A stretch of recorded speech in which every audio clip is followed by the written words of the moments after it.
सौरभ, सबसे welcome to the show. Thank you very much. Saurabh ji, आपके तार दिल्ली से बहुत जबरदस्त तरीके से जुड़े हुए हैं। इनफैक्ट ये कहना गलत नहीं होगा कि यू आर अ दिल्लीइट। आपकी पढ़ाई यहीं से है, आपने अपनी ग्रेजुएशन यहीं से की। जानना चाहेंगे आपसे कि आप कब दिल्ली आए। Although you are from Gorakhpur, but आप दिल्ली में तब आए जब आप 2 साल के थे। देखिए मेरे पिताजी जो हैं वो लखनऊ से थे और संगीतज्ञ थे। तो वो 2 साल के लिए गए थे गोरखपुर इन द यूनिवर्सिटी में गए थे। वहाँ पर मेरी पैदाइश हुई और उसी दौरान उनको दिल्ली आने का मौका मिला, तो वो दिल्ली यूनिवर्सिटी में आ गए। तो मैं छोटा था तभी मैं दिल्ली आ गया, फिर दिल्ली में ही लालन पालन हुआ। फिर हमारे पिताजी जो हैं वो दिल्ली में ही जो म्यूज़िक फैकल्टी है उसके डीन बने, हेड ऑफ द डिपार्टमेंट बने। और मैं यहीं पे पला बड़ा, यहीं पर सब कुछ हुआ। इत्तेफाकन मेरा गोरखपुर जाना नहीं हुआ कभी, तो मैंने गोरखपुर देखा नहीं है। लेकिन हाँ ये है कि जन्म स्थल जो है वो मेरा गोरखपुर ही है। सौरभ जी, आपको कब ये लगा कि आप एक्टिंग के लिए बने हैं और आपको थिएटर करना चाहिए? इसकी बड़ी अजीब सी शुरुआत है। मैं कुछ 6 स्टैंडर्ड या 7 स्टैंडर्ड में शायद रहा हूँगा। मुझे लिखने का शौक़ था और मुझे फिल्में देखने का बहुत शौक़ था। और आम हिंदुस्तानी घरों की तरह हमारे यहाँ ऐसा नहीं होता था कि हमें फिल्में देखने से रोका गया हो। हमारे मदर फादर दोनों को फिल्मों का शौक़ था, देखने का शौक़ था। और मैं बचपन से फिल्में बहुत देखता था, तो मेरे मन में एक बड़ी इच्छा थी फिल्म बनाने की, लेकिन मालूम नहीं था फिल्म कैसे बनाते हैं। तो मैं सपने देखा करता था अपने दोस्तों के साथ कि भाई किसी दिन हम लोग फिल्म बनाएंगे। बड़ी बेवकूफ़ी भरी हरकतें हम लोग करते थे।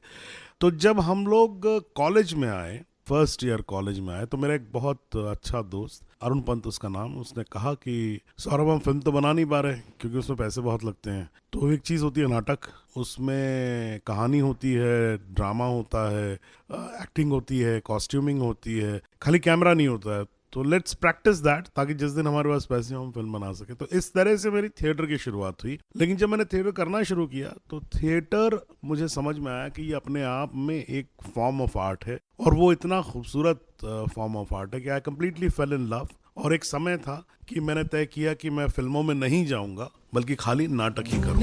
सौरभ जी, 1984 से आपने अपने थिएटर की लर्निंग की शुरुआत की और उसके बाद 1993-1994 में बॉलीवुड में आपने दिखना शुरू किया। ये जो गैप था 84 से 94 के बीच का, आपके करियर में ये गैप क्यों आया? 1994 नहीं, 1993 में मैं फिल्मों में चला गया था। तो लेकिन 10 साल जो 9 साल 10 साल का जो समय रहा, उस वक्त मैंने बहुत नाटक किए और धीरे धीरे मेरा दिल्ली रंगमंच में नाम भी हुआ। तो मैं ये बिल्कुल नहीं कहूँगा कि कोई गैप था, और मेरी कोशिश ये बिल्कुल नहीं थी। जब मैं थिएटर कर रहा था मेरी कोशिश बिल्कुल नहीं थी कि मैं फिल्मों में जाऊँगा। फिल्मों में जाना मेरा इत्तेफाकन हुआ था, क्योंकि शेखर कपूर साहब जो हैं वो यहाँ पर दिल्ली में आके एक फिल्म बना रहे थे, बैंडिट क्वीन, और उसके लिए मेरे सभी दोस्तों की कास्टिंग हुई थी और अंतिम कास्टिंग मेरी हुई थी फिल्म के अंदर। और उसके बाद शेखर कपूर साहब ने मुझे बॉम्बे बुलाया था एक टेलीविजन सीरीज के लिए। मैंने कभी सोचा भी नहीं था कि मैं बॉम्बे जाऊंगा, लेकिन चूंकि काम था, शेखर कपूर साहब थे, तो मैं बॉम्बे चला गया। सुना है फिल्म डायरेक्टर शेखर कपूर ने बैंडिट क्वीन में आपके लिए स्पेशली एक रोल क्रिएट किया था। कितनी सच्चाई है इस बात में? हाँ, बैंडिट क्वीन में क्योंकि वो कैरेक्टर था नहीं मेरा, लेकिन वो नाटक देखने आए थे। एक नाटक हुआ था खूबसूरत बहू के नाम से, तो उसमें उन्होंने मेरी परफॉर्मेंस देखी और देखते देखते उन्हें लगा कि नहीं भाई ये आदमी तो होना चाहिए फिल्म में, और उन्होंने क्रिएट किया वो रोल, जो कि बहुत इम्पोर्टेंट और बहुत ही अच्छा रोल बैंडिट क्वीन में है। कैलाश उस कैरेक्टर का नाम।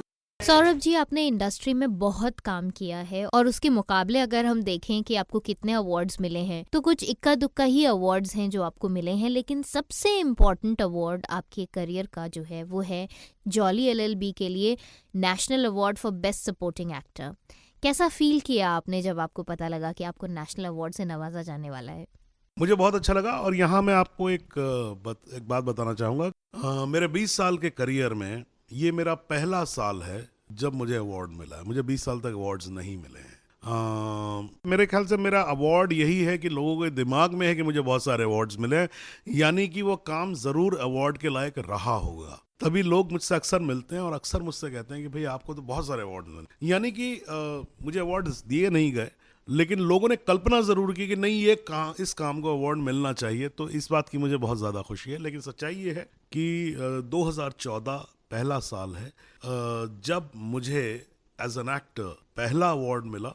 और पहला अवार्ड जो मुझे मिला स्टार स्क्रीन अवार्ड, वो जॉली एलएलबी के लिए मिला। और उसके बाद दूसरा अवार्ड जो है, जो कि मुझे बहुत खुशी है क्योंकि वो सबसे बड़ा अवार्ड है, वो है नेशनल अवार्ड। और नेशनल अवार्ड मुझे मिला 2014 में ही। लेकिन मैं यहाँ पर अपने दर्शकों को ये बताना चाहूँगा कि मुझे अच्छा एक्टर सभी लोग मानते रहे, सबने तारीफ भी बहुत की, लेकिन मेरी झोली में सिर्फ 2 ही अवार्ड हैं और वो भी दोनों 2014 में ही आए हैं, उससे पहले नहीं आए हैं। राइटिंग का इससे पहले मुझे 2 अवार्ड्स मिल चुके हैं। एक सत्या के लिए मिला था और एक जो है कैलकाटा मेल के लिए, लेकिन इनके अलावा और कोई अवार्ड्स मेरे पास नहीं है। सौरभ जी, आपने हमें इतना टाइम दिया उसके लिए thank you so much. Thank you so much.